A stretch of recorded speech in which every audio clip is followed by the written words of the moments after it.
Hi everyone, welcome back to another video from Webtech Tutorial.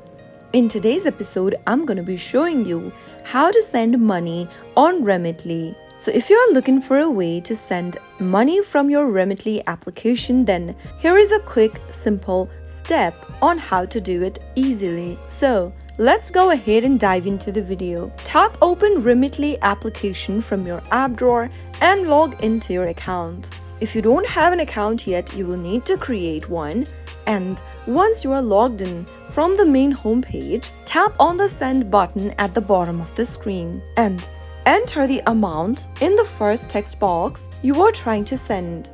You will then be able to see the estimated exchange rate and fees right underneath. If you've got an offer code, you can go ahead and tap on apply an offer code and type it in. If you don't want to do that, you can simply tap on continue. On the next page, select a delivery method. Choose the most convenient option for your recipient. And then, after you are done with it, enter your recipient's information. Provide your recipient's detail accurately. For example, enter their first name in the first text box and then their last name on the next.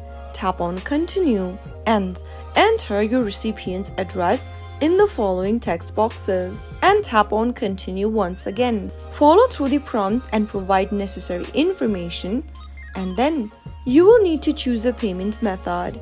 Enter your debit card or your credit card information or link your bank account and you will be able to send money with Remitly. So that is how you can easily do it. If you found the video to be helpful, go ahead and give us a thumbs up. Don't forget to subscribe to our channel by hitting the subscribe button. Also, press on the notification bell so that you'll never miss another upcoming upload from us. I will be back again in the next video. Thank you for watching.